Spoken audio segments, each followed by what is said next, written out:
అదరకొట్టే కారం రంగు రుచి ఆచి కారం పొడి. తెలుగు వారి #1 choice Telugu matrimony. Jagan press మీట్లో అసలు విషయం చాలా తెలివిగా వదిలేశాడుగా. వివరాల్లోకి వెళ్ళినట్లయితే మాజీ ముఖ్యమంత్రి జగన్మోహన్ రెడ్డి ఈరోజు ప్రెస్ మీట్ పెట్టారు. ఈ ప్రెస్ మీట్లో ప్రధానంగా ఆయన మాట్లాడుకొచ్చింది ఏంటి అంటే భూ సర్వే. ఏదైతే ఈ భూ సర్వేకి సంబంధించి జగన్మోహన్ రెడ్డి గారి హయాంలో 2020లో తీసుకున్న నిర్ణయం ఒక మహాయజ్ఞం లాంటిది అని పెద్ద పెద్ద పదాలు వాడారండోయ్. ఎందుకు ఆ మహాయజ్ఞం ఏంటి అంటే ఎప్పుడో 1923లో స్వాతంత్రం రాకముందు, అంటే 100 ఏళ్ల క్రితం ఆ సర్వేలు నిర్వహించారు బ్రిటిష్ కాలంలో. ఆ తర్వాత 2020లో నేను సీఎంగా ఉండగా చేశారు అన్నారు. ఓకే, రైట్, మంచిదే, భూ సర్వే చేయొచ్చు. కానీ దాన్ని పైకి చూపించేది ఒక కారణం, అంతర్లీనంగా వీళ్ళు ఆలోచించేది ఇంకొక కోణం ఉంటే దీన్ని బట్టి ఏమని అనుకోవాలి.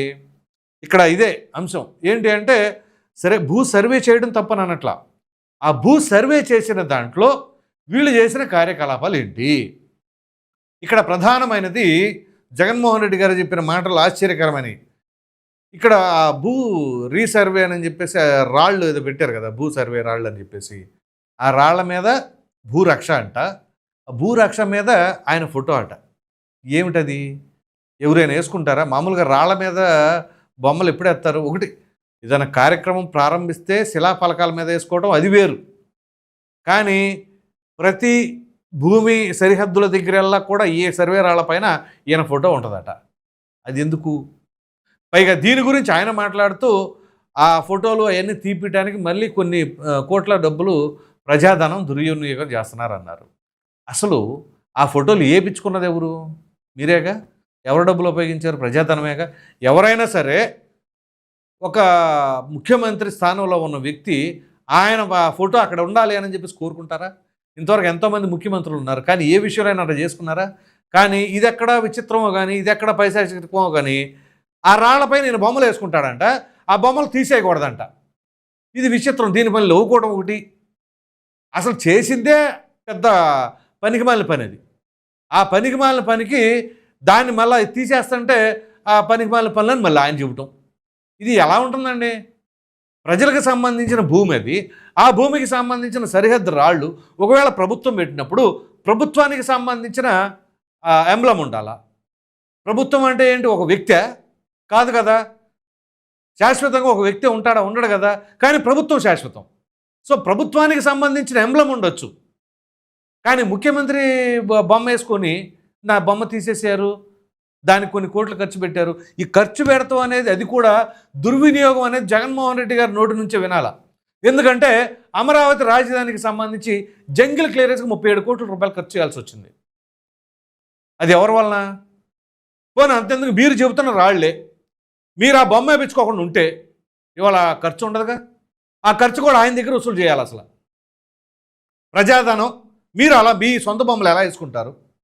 ఏమన్నా జగన్మోహన్ రెడ్డి గారి సొంత డబ్బులు పెట్టి చేయించుకుంటున్నారా? సొంత పొలాల్లో వేయించుకుంటారా? మీ పొలాల్లో వేయించుకోండి, చుట్టూ అడుగడుగున మీ రాళ్ళు పెట్టుకొని పెద్ద పెద్ద ఫ్లెక్సీలు పెట్టుకోండి, లేదా పాలరాయితో మీ బొమ్మలు చేయించుకొని పెట్టుకోండి మీ పొలాలకి, మీ ఇళ్ళకి, మీ భూములకి. అంతేగాని ప్రజలకు సంబంధించిన దానికి మీరు రాళ్ళు వేసేసి ఆ రాళ్ళ మీద మీ ఫోటోలు పెట్టేస్తే అది దేనికి నిదర్శనం? పైగా ఇప్పుడు ఖర్చు చేస్తున్నారు డబ్బులు అని చెప్పేసి మళ్ళీ మాట్లాడుతాం. ఇదంతా ఒక ఎత్తు. అసలు భూ సర్వే అనేది మంచిదే. ఆ సర్వే సక్రమంగా చేస్తున్నారా? ఎంతవరకు చేశారు? ఆ తర్వాత కదా ఫిర్యాదు విపరీతంగా పెరిగిపోయింది. అసలు అంతదాకా ఎందుకు? పాస్బుక్లు ఉంటాయి, ఆ పొలం పాస్బుక్ల మీద జగన్మోహన్ రెడ్డి గారి ఫోటో వేసుకోవడం ఏమైనా ఉందా? మామూలుగా రేషన్ కార్డుల మీద వేసుకుంటారు. మీ ప్రభుత్వాలు ఇచ్చారు కాబట్టి మీరు వేసుకుంటారు. అది చంద్రబాబు నాయుడు అయినా వేసుకుంటాడు, మీరైనా వేసుకుంటారు.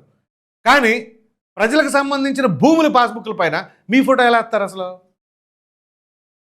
మరి దానికేం సమాధానం చెప్తారు? మరలా రాజముద్ర వేయించి పాస్బుక్లు ఇవ్వడానికి ప్రభుత్వానికి మళ్ళీ అదనంగా ఖర్చు, ఇవన్నీ కూడా వాళ్ళ దగ్గర నుంచి వసూలు చేయాలి అసలు ఎక్కడికక్కడ.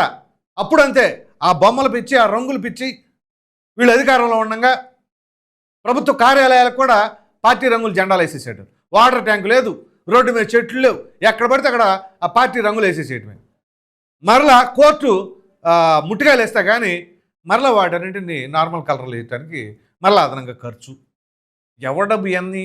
ప్రజలు కాదా? ప్రజలు పన్నుల రూపంలో కట్టింది కాదా? ఇవాళ మళ్ళీ ప్రెస్ మీట్ పెట్టి నా బొమ్మ తీసేస్తున్నారు, నా రాళ్ళు ఎత్తేస్తున్నారు. చెప్పేది చాలా తెలివిగా. ఆ బొమ్మ వేయటం తప్పు, దాని గురించి ఎక్కడ మాట్లాడరు.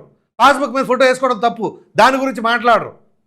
కానీ ఇదిగో దానికి ఖర్చు అవుతుంది, దీనికి ఖర్చు అవుతుందంట. ప్రజాధనం దుర్వినియోగం చేయటం అంట. ఆ దుర్వినియోగం చేయడం గురించి వీళ్ళే చెప్పాలి. తాడేపల్లి నుంచి వెనకాల వెంకటపాలెంకి వెళ్ళడానికి ఎంత, దానికి మళ్ళీ హెలికాప్టరు 6 కిలోమీటర్లు కూడా ఉండదు డిస్టెన్సు. అక్కడి నుంచి తెనాలి వెళ్ళడానికి 10 కిలోమీటర్లు కూడా ఉండదు, దానికి కూడా హెలికాప్టరే.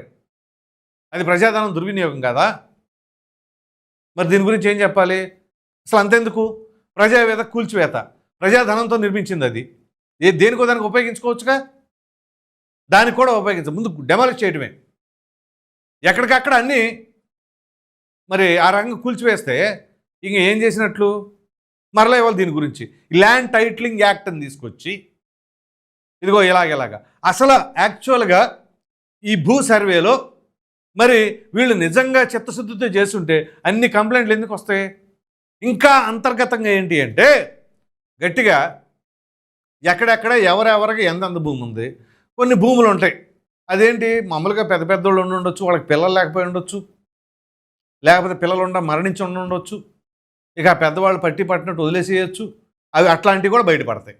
ఇంకొంతమంది విదేశాల్లో స్థిరపడిపోయి ఉండొచ్చు, వాళ్ళ తల్లిదండ్రులు ఇక్కడ ఉండి ఆ తర్వాత కాలం చేసి ఉండొచ్చు. వాళ్ళ ఇళ్ళు పొలాలు ఎక్కడెక్కడ ఏమైపోయారో కూడా తెలీదు. ఆ ఇన్ఫర్మేషన్ కావాలంటే వాలంటరీ వ్యవస్థ ఉంది అప్పుడు. సో ఇదంతా ఇన్ఫర్మేషన్ బ్రహ్మాండంగా గ్యాదరింగేగా. సో ప్రజలకి భయభ్రాంతులు చేయడానికి కాకపోతే పాస్బుక్ల మీద రాళ్ల మీద పిక్లు వేసుకొని ఆ ఫోటోలతో ఏమని సందేశం ఇద్దామనుకున్నారు? అందుకు కదా జనాలు భయపడిపోయింది. అదేమిటి అంటే అసలు భూ సర్వే మొదలుపెట్టింది నేను, మొదలుపెట్టారు మీరు. దాన్ని సక్రమంగా నిర్వహించుంటే మంచి పేరే వచ్చేదేమో. ఆ తర్వాత లోకల్గా ఉన్న నాయకులు కావచ్చు, లేకపోతే కొంచెం మెహర్బానీ ఉండేవాళ్ళు ఉంటారు కదా పెత్తందారులాగా, వాళ్ళ చేతుల్లో ఉండటం కావచ్చు అధికారం. ఇంకేముంది, అది మందే, రాయి కొంచెం అటు చెప్తే అది మందే, ఆ తరహా పరిస్థితి. సో అంతెందుకు కూటమి ప్రభుత్వం ఏర్పడిన తర్వాత విరివిగా అటు జనవాణి దగ్గర కావచ్చు, ప్రజా దర్బార్ దగ్గర కావచ్చు, ఎన్ని కంప్లైంట్లు అక్కడ. రెవెన్యూకి సంబంధించిన వ్యవహారం కావచ్చు, ఈ సర్వేలకు సంబంధించిన వ్యవహారంలో కావచ్చు, మామూలుగా కాదు, విపరీతమైన కంప్లైంట్లు. ఎందుకు వచ్చినాయి మరి? మీరు అంత సక్రమంగా చేసుంటే ఇప్పుడు కూటమి ప్రభుత్వానికి ఎందుకు తెప్పలు? అసలు వీళ్ళు ఎందుకు సర్వే నిర్వహిస్తారు? వాళ్ళు సక్రమంగా చేసి ఉండారనుకోండి, ఒకసారి క్రాస్ చెక్ చేస్తారు, ఆ రెవెన్యూ అధికారులు అందరూ బ్రహ్మాండంగా చేసేవాడిని అని చెప్పేవాళ్ళు. కానీ మరలా ఎందుకు చేయవలసి వచ్చింది, ఈ పరిస్థితి ఎందుకు తీసుకొచ్చారు అంటే దానికి కారణం మీరు కాదా? మరలా అదేమిటి అంటే ఇప్పుడు దాని మీద దీని మీద పెట్టి మాట్లాడుతూ ఉంటారు. మరి ప్రజలు అంత వ్యతిరేకత ఎందుకు వస్తాయి? మరి ప్రజలు ఏమన్నా అమాయకులా? అరే మీరేం చేస్తున్నా తెలియకుండా ఉండటానికి, కొన్ని వేరే వాళ్ళు ఏదైనా చెబితే నమ్మేయటానికి. అలా నమ్మేవాళ్ళు అయితే 2019లో జగన్మోహన్ రెడ్డి గారు సీఎం గారు కదా. అదేమిటంటే వాళ్ళకి సొంత మీడియాలు అవి ఉన్నాయన్నారు. పోనీ అదే మీడియాలో అప్పుడు కూడా ఉన్నాయి 2019లో. కానీ అప్పుడు ఎందుకు మరి ఆ మీడియాలు తెలుగుదేశం పార్టీని గెలిపించలేకపోయాయి? సో ప్రజలకు అన్నీ తెలుసు, ఎవరెవరు ఏం చేస్తున్నారు, ఎంతవరకు ఉంది, ఎంతవరకు నమ్మొచ్చు, ఏం చేయొచ్చు ఏంటి అని. సో ఇవాళ ప్రెస్ మీట్లు పెట్టి అది చెప్పి ఇది చెప్పినా ప్రజలంతా అంత తేలిగ్గా లేరు, అంత అమాయకులేం కాదు. కళ్ళకు కట్టినట్లు అక్కడ రాళ్ళు పెట్టి ఆ రాళ్ళు పాతి ఇది మాది అంటే అంతెందుకు? అక్రమ భూముల గురించి చెప్తున్నారు. మీ పార్టీకి సంబంధించిన నాయకులే మీరు ఎక్కడెక్కడైతే ఎవరెవరికి పెత్తనాలు అప్పచెప్పారో వాళ్ళు ఆ ప్రాంతాల్లో ఏం చేశారు? ఉత్తరాంధ్రలో అప్పచెప్పారు కొంతమంది నాయకులకి. వాళ్ళ పరిస్థితి ఏంటి? ఎంత ల్యాండ్ ఆక్యుపై చేశారు? అలాగే మీకు అత్యంత సన్నిహితంగా ఉన్న మరి సజ్జల రామకృష్ణారెడ్డి అటవీ భూములకు సంబంధించిన దాంట్లో మరి ఫామ్ హౌస్ నిర్మించుకున్నాడు అని చెప్పేసి ఇటీవల దానిపైన ఫిర్యాదులు రాలేదా? దాని మీద డిప్యూటీ సీఎం మరియు ఆ శాఖ మంత్రి అయినటువంటి పవన్ కళ్యాణ్ స్పందించలేదా? అలాగే మీ పార్టీకి సంబంధించిన దాంట్లో ప్రధాన నాయకులైనటువంటి పెద్దిరెడ్డి రామచంద్రారెడ్డి ఆయన కూడా అటవీ భూములు కొంత ఆక్రమించుకున్నారని చెప్పేసి ఆయన పైన ఆరోపణలు లేవా? సో ఎందుకనే మనం భూ సర్వే చేయించింది కారణం ఇది. ఎక్కడెక్కడ ఎంతెంత ఏమేమి ఉంది, ఎన్ని ఖాళీగా ఉన్నాయి, అసలు ఆ భూ హక్కుదారులు ఉన్నారా లేరా? లేరు అనుకోండి అయిపోయింది, ఉన్నారనుకోండి ఓకే, అది కూడా కొన్నాళ్ళు దాని గురించి ఎక్కడ పట్టించుకొని ఉన్నారనుకోండి ఓకే, అది కూడా. ఇట్లా అనేక రకాలైన అనుమానాలు ప్రజలకు వచ్చినాయి కాబట్టి ఇలా చేసేస్తారేమో అనే భావనలోకి వాళ్ళు వెళ్ళిపోయారు కాబట్టి, ఎందుకంటే ఇక్కడ ప్రధానమైన దానికి ఘట్టం ఏంటి అంటే ఆ రాళ్ల మీద మీ ఫోటోలు వేసుకోవడం, పాస్బుక్ల పైన ఆ ఫోటోలు ముద్రించడమే. అందుగురించే చాలామంది రైతులే అన్నారు కదా, మా పాస్బుక్ మా పొలం దాని మీద ఆయన ఫోటో ఏంటి అని చెప్పి రైతులంతా అడ్డం తిరిగారు కదా. కనీసం రైతులన్నా మీకు మద్దతు తెలిపేవాళ్ళుగా, అరే జగన్మోహన్ రెడ్డి వచ్చి బ్రహ్మాండంగా చేయించాడు సర్వే, మా పొలం మాకు సరిపోయింది, ఇదే మా పొలం, ఇదే మా భూమి, ఇంతవరకు ఎవరూ చేయలేదు. ఎంతోమంది రాజకీయ నాయకులు అధికారంలోకి వచ్చారు, వెళ్ళిపోయారు, ఇంకొంతమంది పైకి వెళ్ళిపోయారు, కానీ ఎవరికి రాని అటువంటి ఆలోచన జగన్మోహన్ రెడ్డి గారికి వచ్చింది, అద్భుతంగా పనిచేశారని చెప్పేసి అన్న భావన వాళ్ళకు ఉండేదిగా. ఆ కృతజ్ఞత చూపించుకునేవాళ్ళుగా పోనీ అది లేదుగా. మరి ఏ రకంగా చేస్తూ ఉంటారు? అదిగా నేను బ్రహ్మాండంగా చేస్తున్న రాళ్ళు తీసేస్తున్నారా, దానికి మళ్ళీ కోట్లు ఖర్చు పెడుతున్నారా? ఆ కోట్లు ఖర్చు పెట్టవలసిన పరిస్థితి తీసుకొచ్చింది మీరే. ఇలా ప్రతి ఒక్కటి ఎక్కడికక్కడ ప్రజలు నడ్డి విరిచేసింది ఎవరు అర్థం చేసుకోండి. ప్రజలు అంత అమాయకులేం కాదు. ఏది 80s 70sలో అప్పటికీ తెలివిగల వాళ్ళే. కాకపోతే కమ్యూనికేషన్ అనేది టెక్నాలజీ అంత డెవలప్డ్ కాదు కాబట్టి ఏ విషయమైనా సరే ఆ తెల్లారి పేపర్లోకి వస్తే ఆ పేపర్లో చదివితే, అది కూడా వాళ్ళు చదువుకున్న వాళ్ళైతే పేపర్ చదివితే కొంత తెలిసేది, లేదంటే కొంతమంది రేడియోలో వార్తలు వినాల్సిన పరిస్థితి. ఇవాళ ఆ పరిస్థితి లేదు. టెక్నాలజీ పెరిగింది, సోషల్ మీడియా ఉంది, స్మార్ట్ ఫోన్స్ ఉన్నాయి, దానిలో డేటా ఉంది, ప్రతి ఒక్కరి అరచేతిలో అర నిమిషంలో ఇన్ఫర్మేషన్ అంతా వస్తుంది. కాబట్టి అంత అమాయకులు లేరు. మీరు ప్రెస్ మీట్లు పెట్టినా, ఏమి చెప్పినా, ఎంత చెప్పినా ఏది వాస్తవం అనేది గ్రహించలేనంత స్థితిలో అయితే మాత్రం అమాయకంగా ప్రజలు లేరని మాత్రం జగన్మోహన్ రెడ్డి గారు గుర్తుంచుకుంటే మంచిది. ఎందుకంటే ఆయన చేసినవన్నీ కూడా చాలా తెలివిగా వాటిని ప్రక్కన పెట్టేసి నా బొమ్మలు తీసేస్తున్నారు, నా బొమ్మలు మారుతున్నారని. మీరు బొమ్మలు అసలు ఎందుకు వేసారు? ఎవరి డబ్బులతో వేసారయ్యి? అది అంటే ఒకసారి సీఎం అంటే సరే ఆ శిలాఫలకాల మీద వేసుకుంటారు, ఇంకోసారి వేసుకుంటారు అంటారు. ఇప్పుడు అంతేందుకు అంబేద్కర్ స్టాట్యూ దగ్గర అంబేద్కర్ గారి పేరు కంటే కూడా ఈయన పేరు పెద్ద పెద్ద అక్షరాలతో పెట్టారు. అది కూటమి ప్రభుత్వం వచ్చిన తర్వాత ఆ పేర్లు తీశారు.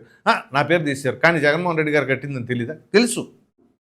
అసలు పేర్లు తీసేయటం గురించి, పీకేయటం గురించి మీరే మాట్లాడాలా? NTR university of health science అని చెప్పేసి విజయవాడలో ఉన్నదాన్ని తీసేసి వైఎస్ఆర్ హెల్త్ సైన్సెస్ అని పెట్టింది ఎవరు? అది ఎప్పటి నుంచో కొన్ని దశాబ్దాల నుంచి ఉంటే దాన్ని మార్చేసింది ఎవరు? మీరు కాదా? మరలా దాన్ని ఏదో రకంగా చెప్తూ ఉంటారు. పోనీ వీటన్నిటి విషయం ప్రక్కన పెడదాం. కొన్ని పేర్లు ఉన్నాయి ఎప్పటి నుంచో, వాటిని కూడా మార్చేసింది ఎవరు? ఈ NTR university of health sciences కానీ ఇతరత్ర కావచ్చు, ప్రతి దాంట్లో కూడా ఏముందిలే, అసలు రాజశేఖర రెడ్డి గారి ఫోటోనే సాక్షి మీడియాలో డైరెక్ట్గా తీసేస్తే అధికారంలోకి రాగానే ఇక మిగతా వాళ్ళకి పెడతానికి, తీయటానికి, వీటన్నిటి గురించి మాట్లాడటానికి ఏముంటుంది? సో అలా పేర్లు తీసేయటం, పేర్లు పెడతాం, ఇవన్నీ జగన్మోహన్ రెడ్డి గారికి వాటి గురించి ప్రశ్నించే హక్కు ఉందా, ఆ అర్హత ఉందా అని కూడా చాలామంది రాజకీయ విశ్లేషకులు అభిప్రాయపడుతూ ఉన్నారు. సో అక్కడ ఎన్టీఆర్ యూనివర్సిటీ ఆఫ్ హెల్త్ సైన్సెస్ని తీసేసి YSR university of health sciences అని ఏదో పెడతాం కానీ, లేదా ఇలా ఈ పాస్బుక్కుల్లో మార్చేయటాలు కానీ, చరిత్రలో భారతదేశంలోనే ఎంతోమంది ముఖ్యమంత్రులు ఎన్నో రాష్ట్రాలకు చేసుగా ఉన్నారు. కానీ ఎప్పుడైనా సరే ఏ ముఖ్యమంత్రి అయినా పొలం పాస్బుక్ల పైన, రైతుల పాస్బుక్ల పైన వాళ్ళ ఫోటోలు ముద్రించారా?